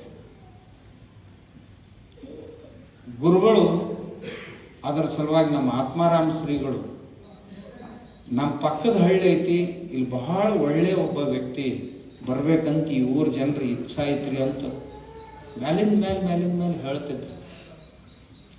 ಆಯ್ತ್ರಿ, ಏನು ದೇವ್ರು ಏನು ಮಾಡ್ತಾನಂತ ನಾವು ಹಿಂಗ ಅನ್ಕೊಂತ ಬರ್ತಿದ್ದೀವಿ. ಒಂದು ದಿವಸ ಬಂದ್ರಿ, ತಮ್ಗೆ ಸೂಚನೆ ಮಾಡಿದ್ರು. ಒಬ್ಬರು ಗುರುಗಳು ಅದಾರ್ರಿ, ಸಿದ್ದೇಶ್ವರ ಅಪ್ಪಗಳು ಸೇವಾ ಮಾಡ್ಯಾರ, ಬಹಳ ವಿದ್ವಾಂಸದ ಹುಡುಗ. ಅಪ್ಪಗಳ ಅವನ ಶಾಸ್ತ್ರಕ್ಕೆ ಹಚ್ಚಿ ಮುಂದೆ ಕುತ್ಕೊಂಡು ಕೇಳ್ತಿದ್ದ. ಅವ ಒಂದು ತಾಸು ಉಳಿದವ್ರಿಗೆಲ್ಲ ಪಾಠ ಮಾಡಬೇಕು, ಅಪ್ಪಗಳು ಮುಂದೆ ಕುಂತ್ಕೊಂಡು ಕೇಳ್ತಿದ್ರು. ಅಪ್ಪಗಳು ಪ್ರಸಾದ ಕುಂತ್ರಂದ್ರ, ಸಿದ್ದೇಶ್ವರ ಅಪ್ಪಗಳು ಪ್ರಸಾದ ಕುಂತ್ರಂದ್ರ ಒಂದು ಯಾವ್ದಾರ ವಿಷಯ ತೆಗೆದು ಅದ್ರ ಬಗ್ಗೆ ಹೇಳೋ, ಮಾತಾಡೋ, ಒಂದು ಜರ 2-3 ಕೂಡಿ ಚರ್ಚೆ ಮಾಡ್ರಿ ಅಂತಿದ್ರು. ಅವ ಹೆಂಗ ತಯಾರಾಗ್ಯಾನಂದ್ರ ವಚನಶಾಸ್ತ್ರದೊಳಗೂ ಬಲ್ಲಿದ, ಯೋಗ ಶಾಸ್ತ್ರದಲ್ಲಿಯೂ ಬಲ್ಲಿದ. ನಾವೇನಿರ್ತೀವಿ, ಒಂದು ಶಾಸ್ತ್ರ ತಿಳ್ಕೊಂಡಿವಿ, ಮತ್ತೊಂದನ್ನು ಒಟ್ಟ ತಿಳ್ಕೊಂಡಿರಂಗಿಲ್ಲ. ಆದ್ರೂ ಅದು ಗೊತ್ತಿಲ್ಲದಕ್ಕೆ ಬೇಕು ಅಂತ ಅಡ್ಡಾಡ್ತಿರ್ತೀವಿ. ತಿಳ್ಕೊಂಡಿಲ್ಲ, ನಾವು ಓದೇ ಇಲ್ಲ, ಓದ್ಲಾರ್ದಕ್ಕಿದು ಚಲೋ ಇಲ್ಲ ಅಂತ ಹೇಳ್ಕೊಂತ. ಆದ್ರೆ ಈ ಮನುಷ್ಯಾಗ ಎಲ್ಲ ಕಲಿಸ್ಯಾರಂತೆ ಸಿದ್ದೇಶ್ವರ ಅಪ್ಪಗಳು. ಈ ಮನುಷ್ಯ ಭಗವದ್ಗೀತಾನೂ ಓದ್ಕೊಂಡವ, ಉಪನಿಷತ್ತುಗಳನ್ನು ಓದ್ಕೊಂಡವದಾನ, ಕೇಳ್ಕೊಂಡವದಾನ, ಬುದ್ಧಿಯವರ ಸಾನ್ನಿಧ್ಯದ. ಪ್ರಭುದೇವರ ವಚನಗಳನ್ನು ಚಿಂತನೆ ಮಾಡುವಾಗ ಮೈಸೂರಾಗ ಅಪ್ಪಗಳು ಕೂಡ 2-3 ವರ್ಷ ವಚನ ನಿರ್ವಚನ ಅಂತ ಒಂದು ದೊಡ್ಡ ಗ್ರಂಥ ವಿದ್ವಾಂಸರು ಕೂಡ್ತಿದ್ರು. ಸಿದ್ದೇಶ್ವರ ಅಪ್ಪಗಳು ಅವ್ರಿಗೆ ಡಿಕ್ಟೇಷನ್ ಮಾಡ್ತಿದ್ರು. ಇವ ಅಲ್ಲೇ ಇರ್ತಿದ್ದ. ಎಲ್ಲೇ ಹೋದರೂ ಸಹಿತ ಅವ್ರ ನೆರಳಿನಂತೆ ಹಿಂದಿದ್ದು ಕೊನೆಯ ಉಸಿರಿನವರೆಗೂ ಅವ್ರ ಸೇವಾ ಮಾಡಿ. ಅದಕ್ಕೆ ಈ ಹುಡುಗ ಒಳ್ಳೆಯದ ನೋಡ್ರಪ್ಪ ಅಂತ ನಾನು ನಿಮ್ಗೆ ಹೇಳಿ. ತಾವು ನೋಡಿದ್ರಿ, ಇನ್ನೊಂದಿಬ್ಬರು ಮೂವರು ಯಾರ ಇದ್ರಿ ಹೇಳ್ರಿ ಅಂದೆ. ಕನ್ಫ್ಯೂಸ್ ಆಗೋದು ಬೇಡ ಅಂತ ಹೇಳಿ. ಈಗಿಲ್ಲ ನಾವು ಕೌಲ್ ಹಚ್ಚೋರು ಅದೀವ್ರಿ, ಒಂದು ಇಬ್ಬರು ಮೂವರು ಹೆಸರಿದ್ರೆ ಕೌಲ್ ಹಚ್ಚಿದ್ವಿ, ಮತ್ತು ದೇವ್ರಿಗೆ ಕನ್ಫ್ಯೂಸ್ ಮಾಡೋರನ್ನ ನೀವು ಅಂತ ಕೇಳಿ. ನೀವು ಕನ್ಫ್ಯೂಸ್ ಹಾಕಿರಿ ಮತ್ತು ನಮ್ಮ ದೇವ್ರಿಗೆ ಕನ್ಫ್ಯೂಸ್ ಮಾಡ್ತೀರಿ ಅಂತ ನಾನು. ಮತ್ತೇನು ಮಾಡೋದು? ಇವ್ರಿಗೆ ಹಚ್ಚಿ ನೋಡ್ರಿ, ಹತ್ತಲಿಲ್ಲ ಅಂದ್ರೆ ಬರ್ರಿ ಮತ್ತೊಬ್ಬರನ್ನ ಹೇಳ್ತೇನೆ. ಯಾಕಂದ್ರೆ ನಾ 3-4 ಮಂದಿನ ತೋರಿಸಿದೆ, ಇಬ್ಬರನ್ನ ಅಪಾಸ್ ಮಾಡಿದ್ರಿ ಅಂದ್ರೆ ಅವ್ರ ಮನಸ್ಸಿಗೆ ಹತ್ತೈತಿ. ಆಮೇಲೆ ಸಮಾಜದಾಗ ಓದ್ತಾರ, ಅವ್ರು ಬೀಳೋರವ್ರು ಇವ್ರನ್ನ ಅಪಾಸ್ ಮಾಡಿದ್ಯಾರ ಅಂತಾರಿಲ್ಲ. ಆ ಬೀಳೋರವ್ರನ್ನ ಅಪಾಸ್ ಮಾಡಿ ಹೋಗ್ಯಾರ ಅಂದ್ರೆ ಇದ್ರಾಗ ಏನೋ ಕೊಟ್ಟೈತಿ ಅಂತ ಮುಂದೆ ಅವ್ರದ್ದು ಪ್ರಚಾರ. ಅದಕ್ಕೆ ದಯವಿಟ್ಟು ಹಂಗೆ ಮಾಡಬೇಡ್ರಪ್ಪ. ಇವ್ರು ಒಬ್ಬರದ ಕೌಲು ಹಚ್ಚರಿ, ಹತ್ತಲಿಲ್ಲ ಅಂದ್ರೆ ನೋಡೋಣ. ಯಾಕಂದ್ರೆ ನಿಮ್ಮ ಮನಸ್ಸಿನಾಗೂ ಏನು ವಂಚನೆ ಇಲ್ಲ, ನಮ್ಮ ಮನಸ್ಸಿನಾಗೂ ಏನು ಯಾವುದ್ರ ಬಗ್ಗೆನೂ ಸಂಶಯ ಇಲ್ಲ. ನಾವು ಆ ಮಠದ ಉತ್ತರಾಧಿಕಾರಿ ಒಳ್ಳೆಯವ ಸಿಗ್ಬೇಕು. ಇಡೀ ಊರ ಬಯಸ್ತೈತಿ ನಮ್ಮ ಊರಿಗೆ ಬರೋ ಸ್ವಾಮಿ ನಂಬರ್ 1 ಇರ್ಬೇಕಂತ, ನಂಬರ್ 2 ಇರಬಾರ್ದು. ನಾವಾಗ ಹೇಳಿದೆ ಆ ಹುಡುಗನ ವೈರಾಗ್ಯದ ಬಗ್ಗೆ, ಆ ಹುಡುಗನ ನಿರ್ಲಿಪ್ತತೆ ಬಗ್ಗೆ, ಆ ಹುಡುಗನ ವಿದ್ವತ್ತಿನ ಬಗ್ಗೆ, ಆ ಹುಡುಗನ ಸಾಧನೆಯ ಬಗ್ಗೆ ಯಾರೂ ಸಂಶಯ ತಾಳುವ ಅವಶ್ಯಕತೆ ಇಲ್ಲ. ಅದಕ್ಕೆ ನಾ ಗ್ಯಾರಂಟಿ ಇದೆ ಅಂತ ಹೇಳಿದ್ದೆ. ಆಮ್ಯಾಗ ಎಲ್ಲರ ಜೊತೆ ಬೆರೆತು ನಮ್ರತೆಯಿಂದ ಇರುವಂಥ ವ್ಯಕ್ತಿಮತ್ವ ಐತಿ. ಎಷ್ಟು ವರ್ಷ ಅಪಗಳ ಸಾನ್ನಿಧ್ಯದಾಗ ಅದನ್ನ ನೀವು ಹಚ್ಚಿ ನೋಡ್ರಿ ಅಂತ. ದೇವರು ನಿಮ್ಮ ಮಾತು ಕೇಳಿದ್ನೋ ಇಲ್ಲೋ, ಒಂದೇ ಗಜ್ಜಿನಾಗ 2 ಮಿನಿಟ್ನಾಗ ಕೌಲು ಕೊಟ್ಟನಪ್ಪ. ಹಂಗೆ ಸಾಧ್ಯ ಐತಂತ ಅವ್ರು ಕೊಡು ಇಲ್ಲ. ಯಾಕಂದ್ರೆ ನಿಮ್ಮ ಮನಸ್ಸೆಲ್ಲರೂ ನಿಷ್ಪಾಪಿದ್ದು, ನಮ್ಮ ಮನಸ್ಸಿನಾಗೂ ಏನು ಪಾಪ ಇಲ್ಲ. ನಾ ಹೇಳಿದ್ ತಮಗೆ, ನಾವೆಲ್ಲರೂ ನಿಸ್ವಾರ್ಥ ಭಾವನೆಯಿಂದ ಇದನ್ನು ಮಾಡ್ತೀವಂದ್ರೆ ದೇವರು ನಮ್ಮ ಪ್ರಾರ್ಥನೆ ಕೇಳಕ್ಕಿಲ್ಲನು. ಕಾಲ್ ಭೈರಪ್ಪ ಹೋಗ್ರಿ, ಕಾಲ್ ಭೈರಪ್ಪ ತಯಾರಾಗಿ ಕುಂತಿದ್ದು ಯಾವಾಗ ಬಂದವರು ಬರ್ತಾವ ಊರವ್ರಂತ. ನೀವೆಲ್ಲ ಇಡೀ ಊರ್ ಮಂದಿ ಕೂಡಿದ್ರಿ, ಕ್ಯಾಮೆರಾ ಹಚ್ಚಿದ್ರಿ, ಹೊರಗೇನದು ಆ ಸ್ಕ್ರೀನು ಹಚ್ಚಿದ್ರಿ. ಯಾಕಂದ್ರೆ ಎಲ್ಲ ಪಾರದರ್ಶಕ ಇರ್ಬೇಕು ವ್ಯವಹಾರ. ಎಲ್ಲಿ ಮತ್ತೆ ಅಂಗಡಿ ಆಗ್ಬಾರ್ದಂದ್ರೆ ಮತ್ತೆ ಯಾರ ಏನಾರ ಗದ್ದಲ ಹಾಕಿಕ್ಯಾರ ಅಂತ ನೀವೆಲ್ಲ ಏನು ಸರ್ಕಾರದವ್ರು ಮಾಡ್ಲಿಕ್ಕಿಲ್ಲ. ಅದಕ್ಕಿಂತ ಬಂದೋಬಸ್ತ್ ಮಾಡಿದ್ರು. ಯಾಕಂದ್ರೆ ನಮ್ಗೆ ಯೂತ್ ಕಳಿಸಿದ್ರ ನೋಡಿದ್ನ ಮಾಡಿದ್ರಪ್ಪ. ಮಂದಿ ಬೆರಕಿರ್ತೈತಿ ನಿಮ್ಗೆ ಹೇಳಿ ಮಾಡಿದ್ರಿ. ದೇವರ ದಾರಿ ನೋಡ್ತಿತ್ತು ನಿಮ್ದು. ಇವ್ರು ಊರವ್ರು ಯಾವಾಗ ಬರ್ತಾರಂತ ಹೋದ್ ನೀವೇನು ನಿರ್ಣಯ ಮಾಡಿರೋದು ಭಾಳ ಚಲೋ ಆಯ್ತು ಹೋಗ್ರಿ ಅಂತ ನಿಮ್ಗೆಲ್ಲರಿಗೆ ಕಾಲ್ ಭೈರವನಾಥ ಆಶೀರ್ವಾದ ಮಾಡಿ.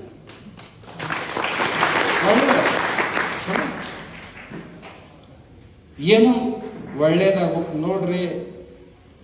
ಒಂದು ಮಠದ ಆಯುಷ್ಯದೊಳಗೆ ಒಂದೊಂದು ಕಾಲಮಾನಗಳು ಬರ್ತಿರ್ತಾವ. ಒಬ್ಬರ ಕಾಲದಾಗ ಭಾಳ ಏರ್ತೈತಿ, ಒಬ್ಬರ ಕಾಲದಾಗ ಸ್ವಲ್ಪ ಸುಮ್ಮನೆ ನಡೀತಿರ್ತೈತಿ, ಒಬ್ಬರ ಕಾಲದಾಗ ಮತ್ತೊಂದು ಸ್ವಲ್ಪ ಸಾವಕಾಶ ಗತಿಯಿಂದ ಹೋಗ್ತೈತಿ, ಒಬ್ಬರ ಕಾಲದಾಗ ಮುಕ್ಕೋತೈತಿ. ಹಿಂಗೆ ಆಗ್ತಿರ್ತಾವ. ಅದೇನಿಲ್ಲ ಅಂತಿಲ್ಲ. ನಮಗನಿಸ್ತೈತಿ ಗುರುಬಸವ ಅಜ್ಜವ್ರ ಸಂಕಲ್ಪನ ಹೆಂಗಿರ್ಬೇಕು, ಇದಕ್ಕೆ ಮತ್ತೊಮ್ಮೆ ಈ ಬೀಳೂರಿನ ಇದಕ್ಕೆ ಒಳ್ಳೆ ಇದು ಇರಬೇಕು ಅಂತ ಎಲ್ಲ ಯಾರು ಬಂದಾರೆ ಎಲ್ಲರೂ ಭಾರಿ ಪ್ರಯತ್ನ ಮಾಡ್ಯಾರ. ಈ ಬೀಳೂರು ಅಂತಂದ್ರೆ ನೀವು ಬಾರ್ಡ್ರದಾಗ ಇಚ್ಚಿಕ್ಕದೀರಿ, ಆದ್ರೆ ನಿಮ್ಮ ಊರಿನ ಪ್ರಚಾರ ಪ್ರಸಾರ ಅಚ್ಚಕ್ಕೆ ಭಾಳ ಐತಿ. ನಿಮ್ಗೆ ಗೊತ್ತಿಲ್ಲ. ಆ ಕಡೆ ಯಾರು ಹೆಣ್ಣಪ್ಪಣ್ಣ ಕೊಡ್ಕೊಂಡವ್ರು ಇದ್ರೆ ಅಂದ್ರೆ ಅವ್ರ ಅಟ್ಟ ಗೊತ್ತೈತೆ, ಅವ್ರನ್ನ ಬಿಟ್ಟು ಉಳಿದವ್ರಿಗೆ ಗೊತ್ತಿಲ್ಲ. ಆದ್ರೆ ಬೀಳೂರು ಗೊತ್ತಿದ್ದವ್ರು ಯಾರೂ ಇಲ್ಲ. ಎಲ್ಲಿ? ಉತ್ತರ ಕರ್ನಾಟಕದಾಗ. ಉತ್ತರ ಕರ್ನಾಟಕದೊಳಗೆ ಬಿಜಾಪುರ, ಬಾಗಲಕೋಟೆ, ಬೆಳಗಾವಿ, ಹುಬ್ಬಳ್ಳಿ, ಧಾರವಾಡ, ಹಾವೇರಿ ತನಾನು, ಹಾವೇರಿ, ಬೀದರ್, ಗುಲ್ಬರ್ಗ, ಈ ಕಡೆ ಬೀಳೂರು ಗೊತ್ತಿಲ್ಲದವ್ರು ಯಾರೂ ಇಲ್ಲ. ಎಲ್ಲರೂ ಗೊತ್ತಿದ್ದವ್ರ. ಅದಕ್ಕೆ ಅಂತ ಪ್ರಸಿದ್ಧ ಮಠಕ್ಕೆ ಮತ್ತೊಂದು ಸಾರಿ ಈ ಊರಿನ ಕೀರ್ತಿ ಪತಾಕೆ, ಧರ್ಮದ ಕೀರ್ತಿ ಪತಾಕೆ ಮತ್ತೊಂದು ಸಾರಿ ಬರೇ ಇವೆರಡೇ ರಾಜ್ಯ ಅಲ್ಲ, ದೇಶದ ತುಂಬ ಹೋಗ್ಬೇಕು. ಈ ಮನುಷ್ಯಾಗ ನೋಡ್ರಿ ಒಳ್ಳೆ ಹಿಂದಿ ಬರ್ತೈತೆ, ಅವ ಕನ್ನಡದೊಳಗಂತೂ ಒಳ್ಳೆ ಚಲೋ ಅದಾನ, ಸಂಸ್ಕೃತ ಚೆನ್ನಾಗಿ ತಿಳ್ಕೊಂಡವದಾನ, ಮರಾಠಿ ಜರ ಜರ ಮಾತಾಡ್ತಾನ, ಜರ ಜರ ತಿಳ್ಕೊಂಡಾನ, ಇಂಗ್ಲೀಷು ಚೆನ್ನಾಗಿ ಓದ್ಕೊಂಡು ಬರ್ಕೊಂಡದಾನ. ಹಿಂಗೆ 4-5 ಭಾಷೆಗಳನ್ನು ಬಲ್ಲವರದಾರ ಸ್ವಾಮಿಗಳು. ಅಂಥವ್ರು ನಿಮ್ಗೆ ಸಿಕ್ಕಾರ ಒಳ್ಳೇದಾಗ್ತದೆ. ಗುರುಗಳು ಏನು ಆಗಲೇ ಹೇಳಿದ್ರು ಆ ರೀತಿ ಒಳಗೆ ಈ ಮಠ ಬೆಳೀತೈತಿ. ನೀವೆಲ್ಲರೂ ಇದೇ ಉತ್ಸಾಹದೊಳಗಿದ್ರೆ ಅಂದ್ರೆ ಇದು 2ನೇ ಕಣ್ಣೇರಿ ಮಠ ಆಕತ್ತೆ ಅಂತ ಹೇಳ್ತೀನಿ.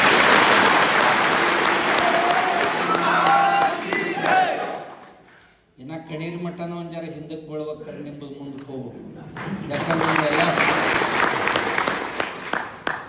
ನಾ ಯಾವ ಊರಾಗ ಅದಿನಲ್ಲ, ಆ ಊರಾಗ ನಾವು ಆದಾಗ ಆ ಊರನವ್ರು 5 ಮಂದಿ ಸಹಿತ ಮಠಕ್ಕೆ ಬರ್ತಿದ್ದೆ. ಇಡೀ ಊರ ವಿರುದ್ಧ ಇವನು ನಾವು ಎಲ್ಲಿ ಮಠಗಳು ಇರ್ತಾವ, ಮಠ ಒಂದು ಕಡೆ ಊರು ಒಂದು ಕಡೆ. ಭಾಳ ಮಠಗಳು ನೋಡಿ ನಾ ಹಿಂಗೆ, ಊರೊಂದು ಕಡೆ ಮಠ ಒಂದು ಕಡೆ. ಯಾಕಂದ್ರೆ ಎಲ್ಲೇ ತಪ್ಪಿರ್ತೈತೆ ನಮ್ಮ ಸ್ವಾಮಿಗಳು ಸುತ್ತಮುತ್ತ ಏನು ದಲಾಲರು ಇರ್ತಾರಲ್ಲ, ಅವ್ರು ಒಟ್ಟ ನಮ್ಮನ್ನ ಕೂಡುಗೊಡಂಗಿಲ್ಲ. ನಮ್ಮ ಮಠದಾಗ ಹಿಂಗ ಮಾಡಿದ್ರು ನಮ್ಮ ಅಜ್ಜವ್ರ ಕಾಲದಾಗ. ಆ ಊರವ್ರನ್ನ ನಮ್ಮ ಅಜ್ಜವ್ರನ್ನ ಒಟ್ಟ ಕೂಡ ಕೊಡ್ತಿದ್ದಿಲ್ಲ ಅವ್ರು ದಲಾಲರು.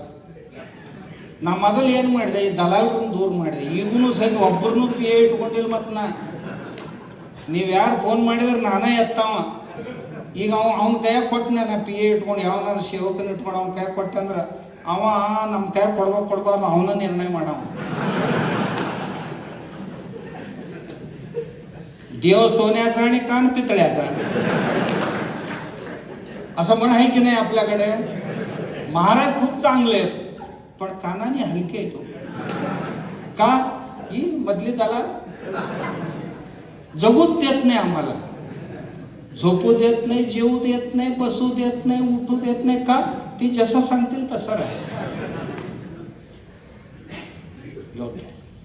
ನೇರವಾಗಿ ಈಗ ನಮ್ಮ ಸುತ್ತಮುತ್ತ ಒಬ್ಬ ಬರ್ತಿದ್ದಿಲ್ರಿ ಅವನು ನಮ್ಮ ಮಠಕ್ಕೆ. ಸುತ್ತಮುತ್ತ ಹಳ್ಳಿಯವ ಬಂದ್ರು ಸಹಿತ ದೇವ್ರಿಗೆ ನಮಸ್ಕಾರ ಮಾಡ್ತಿದ್ರು, ನಮಗ್ ಮಾಡ್ತಿದ್ರು. ಅವರು ಅಂತ ಅಲ್ಲಿ ಕಾಡಪ್ಪನ ಗುಡಿಯಾಗ ಹೋಗಿ ದೇವ್ರಿಗೆ ನಮಸ್ಕಾರ ಮಾಡ್ತಿದ್ರು. ನಾವು ಅಲ್ಲೇ ಮೊದಲ ನಿಂತು ಹಿಂಗ ನೋಡ್ಕೊತ ಹೋಗೋರು.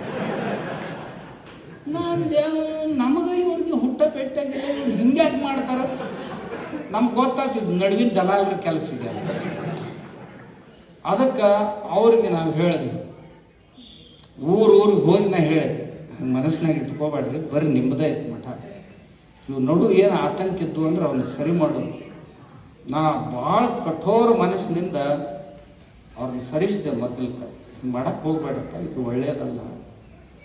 ನಾವು ನೇರವಾಗಿ ಭಕ್ತರ ಜೊತೆ ಸಂಪರ್ಕವಾಗಿ ಇರ್ಲಿಕ್ಕೆ ನಾವು ಉಣ್ಣಕ್ಕೆ ಕುಂತಿರ್ತೀವಿ. ಉಣ್ಣೋದು ಮುಗಿದ್ರಾಗ ಏನು 2 ಗುಂಡು ಹತ್ತಿರ್ತಾರೆ ನಮ್ಮ ತಲೆಯಾಗ. ಯಂತ್ರಗಳನ್ನೇ ಸ್ಫೋಟ ಆಗ್ಬೇಕು. ಯಾವ ಎದ್ದು ಆ ನಮ್ಮನೆ ನಮ್ಮನ್ನು ತಯಾರು ಮಾಡ್ತಾರೆ. ನಮ್ಮ ಮಠಗಳು ಹಾಳಾಗೋದು ಇದರಿಂದ. ನಿಮಗೆ ಹೇಳ್ತೀನಿ, ನಾ ಎಲ್ಲ ಸ್ವಾಮಿಗಳಿಗೆ ಹೇಳಿದ್ರು, ಯಪ್ಪ ಯಾಕೆ ಸರಿ ಇರ್ರಿ, ಶತ್ರುಗಳಿಂದ ಅಲ್ಲ, ನಿಮ್ಮ ಸುತ್ತಮುತ್ತ ಇರ್ತಾರಲ್ಲ ಅವರಿಂದ ಯಾಕೆ ಸುತ್ತಮುತ್ತ ಇರೋದ್ರಿಂದ ಭಾಳ ಯಾಕೆ ಸರಿ ಇರ್ರಿ ಅಂತ ಹೇಳ್ತಾರೆ. ಹಿಂಗೆ ಆಗ್ತಾವ, ಏನು ಮಾಡೋದು. ಅದಕ್ಕೆ ಅದು ಒಳ್ಳೆ ಇದು ಬಂದೈತಿ ಈ ಮಠಕ್ಕೆ. ಮತ್ತು ಏನು ಹಿಂದಿನ ಅಜ್ಜಗಳು ಎಷ್ಟು ಮಂದಿ ಇದನ್ನು ಏಳಿಗೆ ಮಾಡ್ಯಾರ, ಅದಕ್ಕಿಂತಲೂ ಇನ್ನಷ್ಟು ಚೆನ್ನಾಗಿ ನಡ್ಕೊಂಡು ಹೋಗುವಾಗ ಭಕ್ತ ಪರಿವಾರ ತಮ್ಮ ಮಕ್ಕಳಿಗೆ ಸಂಸ್ಕಾರ ಆಗಬೇಕು. ನಮ್ಮ ಮಠದ ಕೆಲಸ ಏನಪ್ಪ, ತಮ್ಮ ಮಕ್ಕಳಿಗೆ ಸಂಸ್ಕಾರ ಆಗಬೇಕು, ಸಮಾಜಕ್ಕೆ ಎಲ್ಲಕ್ಕೂ ಒಳ್ಳೆಯದಾಗಬೇಕು ಅಂಥ ಚಟುವಟಿಕೆಗಳು ಮಠಗಳೊಳಗೆ ನಡಿಬೇಕು. ನಾ ಅದನ್ನು ಮಾಡಕತ್ತಿಂದ ಜನರು ನಮ್ಮನ್ನು ಸ್ವೀಕಾರ ಮಾಡಿದ್ವಿ. ಯಾಕಂದ್ರೆ ನಮಗೆ ಯಾರೂ ಇಲ್ರಿ, ನಾವೆಲ್ಲ ಅಪ್ಪ ಅವ್ವ ಎಲ್ಲ ಬಿಟ್ಟು ಬಂದೀವಿ. ಅವರು ಇಲ್ಲಂತ ತಿಳ್ಕೊಂಡ ನಾವು ಹೊಂಟೀವಿ.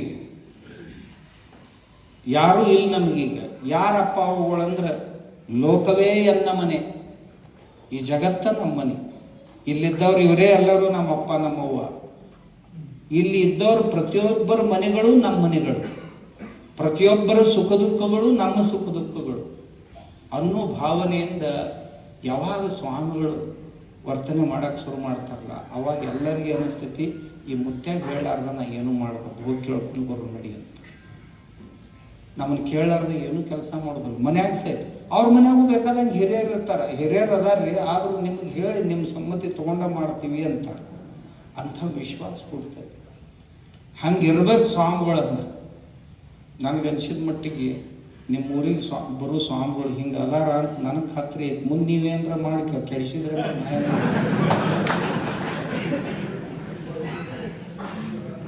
ಹಂಗೇನೋ ಮಾಡಬೇಡ್ರಿ ಅಂತ ನಿಮ್ಗೆ ಹೇಳಕತ್ತೇನೆ.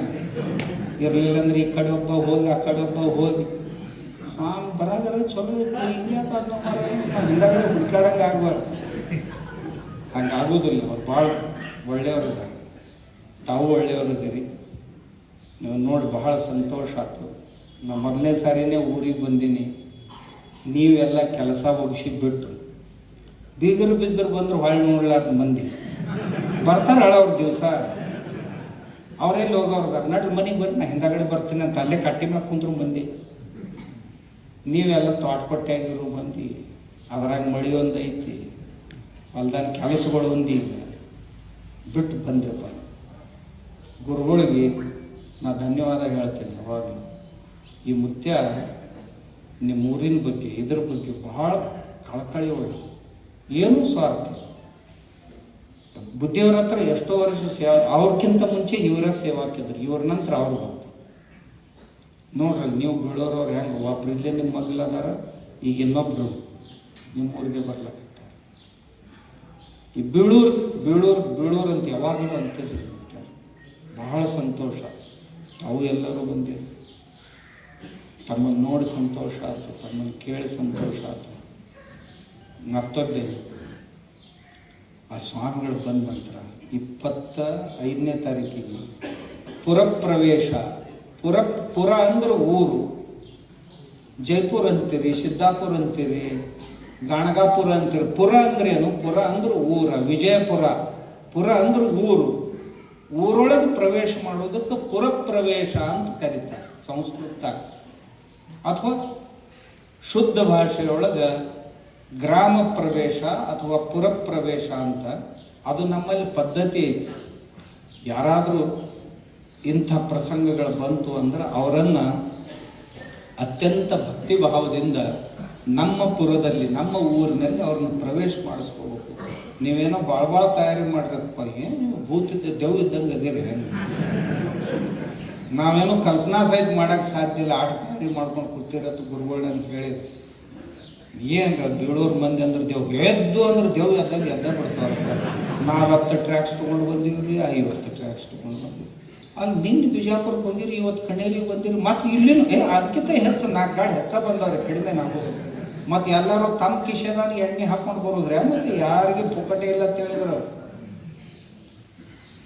ಎಂಥ ಭಕ್ತಿ ಭಾವ ಇವಾಗ ಎಲ್ಲರೂ ನೋಡಿ ಕೇಳಿ ಬಹಳ ಸಂತೋಷ. ಮತ್ತು ನಾಳೆ ತಾವೇನೋ 100 ವಾಹನಗಳಿಂದ ಗುರುಗಳನ್ನು ತಮ್ಮ ಊರಿಗೆ ಹೊಸ ಶ್ರೀಗಳನ್ನು ಬರಮಾಡ್ಕೊಳ್ಳಿಕ್ಕೆ ಬಹಳ ವಿಜೃಂಭಣೆಯಿಂದ ತಯಾರಿ ಮಾಡಿಕೊಂಡ್ರಿ ಅಂತ. ಅದನ್ನು ಕೇಳಿ ನಮ್ಗೆ ಭಾಳ ಸಂತೋಷ ಆಯಿತು. ಆದ್ರೆ ಒಂದೇ ಪ್ರಾರ್ಥನೆ ಏನು, ಇಷ್ಟು ಗಾಡಿ ತೊಗೊಂಡು ಹೊಂಟೀರಿ, ಅದರ ಒಂದು ಎಲ್ಲಿ ಒಂದಕ್ಕೊಂದು ಹತ್ತಬಾರ್ದು. ಒಂದು ಗಾಡಿಗೆ ಮತ್ತೊಂದು ಗಾಡಿ ಎಲ್ಲಿ ಹತ್ತಬಾರ್ದು. ಆಮೇಲೆ ಸಾವಕಾಶ ಹೋಗ್ಬೇಕು, ಸಾವಕಾಶ ಬರಬೇಕು. ಎಲ್ಲಿ ಕಪ್ಪು ಚುಕ್ಕಿ हतवार हे बघ कुठेही डाग लागता कामा नये. लागते म्हणून कधी कधी काळे डाग आपण आई बघा बाळाला नजर लागते की काय म्हणून काळी टिपकी लावते बरोबर. म्हणजे कुठेही असं नजर लागता कामा नये. तुम्ही असं करत असलेले या कार्यक्रम का एखादी छोटी दुर्घटना जरी घडली, कोण पडला, हाताला जरी लागला तर एवढ्या मोठ्या उत्सवाचा सगळी उत्साह निघून जातो आणि त्या व्यक्तीकडे आमचा लक्ष जातो. म्हणून असं होणार नाही याची काळजी तुम्ही सगळ्यांनी घ्यायची.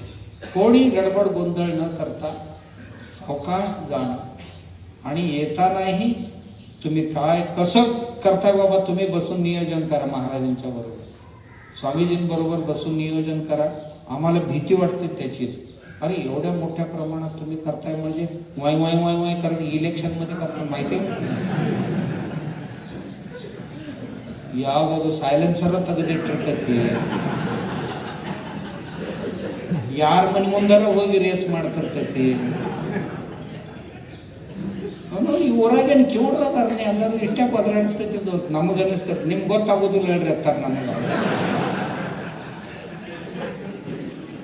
ಎಲ್ಲರೂ ಕಿವಿ ಇದ್ದವ್ರ ಇರ್ತಾರ, ಅದು ಯಾಕ್ರಿ ಮಾಡ್ಕೊತಾರೆ? ಅದು ಹಂಗೆ ಮಾಡ್ಬೇಕಂತ ಹೇಳ್ರಿ, ನಿಮ್ಗೆ ಗೊತ್ತಾಗೋದಿಲ್ಲ. ಅದಕ್ಕೆ ನಮಗೇನು ಅಂಜಿಕೆ ಅಂದ್ರೆ ಎಲ್ಲರೂ ಯಾರನ್ನ ಬಿದ್ದಿಗಿದ್ದಾರು, ಯಾರು ಹಚ್ಕೊಂಡು ನಿಂತ್ಕೊಂಡಾರು, ಇಷ್ಟ ಕಳ್ಕಳಿ ಮತ್ತೊಂದು ಏನೂ ಇಲ್ಲ. ಇಂಥ ಒಂದು ಅವಿಸ್ಮರಣೀಯ ಕಾರ್ಯಕ್ರಮ ಮಾಡಕ್ಕೆ ಹೊಂಟಾಗ ಎಲ್ಲಿ ಒಬ್ಬರಿಗೆ ಸಹಿತ ಥೋಡೈ ಖರ್ಚಡ್ತಾ ಕಾಮ ಒಂದಿಟ್ಟು ಕೆತ್ತಬಾರ್ದು, ಯಾರಿಗೆ ಹೇಗೆ ತೊಗಲು ಸಹಿತ ಒಂದೊಂದು ಸುಲಿವ ಅಷ್ಟು ಕಾಳಜಿ ತಾವು ವಹಿಸ್ತೀರಿ. ಅತ್ಯಂತ ವಿಜೃಂಭಣೆ. ಇದು ಇನ್ನೊಬ್ಬರಿಗೆ ಆದರ್ಶ ಆಗುವಂಗೆ ನೀವೇನು ತಯಾರಿ ಮಾಡಿರಲ್ಲ ಅಂತ ಕೇಳಿದ್ರೆ ಹೆಂಗೆ ಮಾಡ್ಬೇಕಪ್ಪ? ಧರ್ಮ ಜೀವಂತ ಐತಿಲ್ಲ ನೋಡಕ್ ಬೀಳೂರ್ಕ ಬರ್ಬೇಕು. ಭಾಳ ಮಂದಿ ಅಂತಾರೆ ಏನು ಧರ್ಮ, ಭಾಳ ಮಂದಿ ಅಂತಾರೆ ಏನ್ರಿ ಇದು ಕಲಿಯುಗ ಬಂದೈತಿ, ಧರ್ಮನ ಉಳ್ದಿಲ್ಲ ಅಂತಾರೆ. ಬರೀ ಬೀಳೂರಾಗ ಧರ್ಮ ಹೆಂಗೈತಿ ನೋಡಕ್ ಸಿಗ್ತೈತೆ ಅಂತ ಅನಿಸ್ಬೇಕು. ನಿಮ್ಮನ್ನು ನೋಡಿದ್ರೆ ಅನಿಸ್ತೈತಪ್ಪ ನಮ್ಗೆ. ನೀವು ನಿಮ್ಮ ಉತ್ಸಾಹ ಕಳೆದ 2 ತಿಂಗಳಿಂದ ನಾವು ನೋಡಾಕತ್ತೀವಲ್ಲ, ನೋಡಿದ್ರೆ ಬರೀ ಬೀಳೋರಾಗ ಧರ್ಮ ಹೆಂಗೈತೆ ಅನ್ನೋದು ಗೊತ್ತಾಕೈತೆ ನಿಮ್ಗೆ ಅಂತ ಹೇಳ್ಬೇಕು ಅನ್ನಿಸ್ತೈತೆ. ನಾವು ಆದ್ರೆ ಒಂದಿಷ್ಟು ಕಾಳಜಿ ತೊಗೊಂಡ್ರಿ ಅಂದ್ರೆ ಭಾಳ ಚಲೋ ಆಕೈತಿ. ಉತ್ಸವದಿಂದ ಶ್ರೀಗಳನ್ನು ಬರಮಾಡಿಕೊಳ್ರಿ. ಅತ್ಯಂತ ವೈಭವದಿಂದ 20-25 ದಿವಸ, ಆ ಕಡೆ ಒಂದು 21, ಈ ಕಡೆ ಒಂದು 5-6 ಅಂದ್ರೆ 1 ತಿಂಗಳು ಆಕೈತಿ ಹೆಚ್ಚು ಕಡಿಮೆ. 28 ದಿವಸ ಭಾಳ ಚಂದ ಪ್ರವಚನ ಮಾಡ್ತಾರೆ. ಪ್ರವಚನ ಕೇಳಬೇಕು, ಪ್ರಸಾದ ವ್ಯವಸ್ಥೆ ಆಗಬೇಕು, ಎಲ್ಲ ಆಗಬೇಕು. ತಾಯಂದಿರು, ಮಕ್ಕಳು, ಯುವಕರು ಎಲ್ಲರೂ ಸೇರಿ ಮೊದಲಿಂದ ನಿಮ್ಮ ಊರಾಗ ಐತೆ ಯಾವಾಗಲೂ ಪ್ರಸಾದದ್ದು ಜವಾಬ್ದಾರಿ ತೊಗೊಂಡ್ರಿ ಅಂತ. ನೀವು ಯಾರು ಲಕ್ಷ ಕೊಡೋರು ಇದ್ರಿ ಅಂತ, ಯಾರು 50,000, 25,000, 11,000 ನೋಡ್ರಿ. 5 ರೂಪಾಯಿ ಕೊಟ್ಟವನು ಸಹಿತ ನಮ್ಮ ದೃಷ್ಟಿಯಿಂದ 1 ಲಕ್ಷ ಕೊಡೋನು ಸಮಾನನ. ಅವನ ಕಷ್ಟ, ಅವನಿಗೆ ಪರಿಶ್ರಮ ಇರ್ತೈತೆ ಅವನಿಗೆ. ಇನ್ನು ಕೆಲವು ಮಂದಿ ಇದ್ದೂ ಸಹಿತ ಬಡವ್ರು ಹಾಕಿರ್ತಾರೆ. ದೇವರು ಅವ್ರನ್ನ ಸಾಕಷ್ಟು ಶ್ರೀಮಂತರನ್ನ ಮಾಡಿ, ದೇವ್ರು ರೊಕ್ಕ ಕೊಟ್ಟಾನ, ಮನಸ್ಸಟ್ಟು ಬಡವ ಐತಿ, ಅವ್ನು ಇನ್ನಷ್ಟು ಶ್ರೀಮಂತ ಮಾಡೋದು ದೇವ್ರಿಗೆ ಪ್ರಾರ್ಥನೆ ಮಾಡ್ತಾರೆ. ಇದಕ್ಕಿಂತ ಹೆಚ್ಚಿಗೆ ಏನು ಮಾಡೋದು ಕೆಲವು. ಆದ್ರೆ ನಿಮ್ಮೂರಾಗ ಹಂಗೆ ಯಾರೂ ಬಡವರಿಲ್ಲ, ದನದರಿದ್ರೂ ಇಲ್ಲ, ಮನದರಿದ್ರೂ ಇಲ್ಲ. ನಮ್ಮ ಕಡೆ ಮನದರಿದ್ರು ಭಾಳಪ್ಪ. ಹೋಗಿ ಗೋವಾಕ್ ಹೋಗು, ನಾವು ದಾರು ಕುಡಿದು ಕುಡ್ದಾಡಿ ಸತ್ತು ಬರ್ತಾವ. ಬರೀ ಇನ್ನು ಒಬ್ಬರ ಕೈ ಮ್ಯಾಗ ಒಂದಿಟ್ಟು ನೀರು ಹಾಕಂದ್ರೆ ಅಂತಾವ. ನಿಮಗೆ ಹೆಂಗೆ ಬುದ್ಧಿಯಾಗಿದೆ ಯಾರು ಅಂದ್ರೆ ಸಂಸ್ಕಾರ ಈ ಮಣ್ಣಾಗ ಬಂದಿದ್ದಲ್ಲಿ ಅಜ್ಜ ಮಾಡಿದ ಸಂಸ್ಕಾರ, ಅಜ್ಜ ಮಾಡಿದ ಸಂಸ್ಕಾರ. ಅಜ್ಜನ ಕೀರ್ತಿ ಪಟಾಕಿ ಮತ್ತೊಂದು ಸಾರಿ ಎಲ್ಲ ಕಡೆ ಹಬ್ಬಬೇಕು, ಹಬ್ಬಿಸ್ತೀರಿ. ಕಾರ್ಯಕ್ರಮ ಯಶಸ್ವಿಯಾಗಿ ಸಾಗಲಿ ಅಂತ ಪ್ರಾರ್ಥಿಸಿ ತಮ್ಮೆಲ್ಲರಿಗೂ ಮತ್ತೊಮ್ಮೆ ಶರಣಾರ್ಥಿಗಳನ್ನು ಹೇಳ್ತಾ, ಧನ್ಯವಾದಗಳನ್ನು ಹೇಳ್ತಾ ನಾನು ಮಾತಿಗೆ ವಿರಾಮ ಕೊಡ್ತೀನಿ. ನಮಸ್ಕಾರ. ಇಲ್ಲಿವರೆಗೆ ನಮ್ಮೆಲ್ಲರಿಗೂ ಕಾಶ್ಮೀರಪುರದಿಂದ ಹಿಡಿದು ಕನ್ಯಾಕುಮಾರಿವರೆಗೆ ನಮ್ಮ ಭಾರತದ ಕೃಷಿ ಪರಂಪರೆ ಹಾಗೂ ನಮ್ಮ ಒಗ್ಗಟ್ಟಿನ ಶಕ್ತಿ ನಮ್ಮ ಧರ್ಮದಲ್ಲಿದೆ, ನಮ್ಮ ಶ್ರೀಮಠಗಳಲ್ಲಿದೆ, ನಮ್ಮ ದೇವಸ್ಥಾನಗಳಲ್ಲಿದೆ ಎಂಬುದನ್ನು ಅತ್ಯಂತ ಮಾರ್ಮಿಕವಾಗಿ ನಮ್ಮೆಲ್ಲರಿಗೂ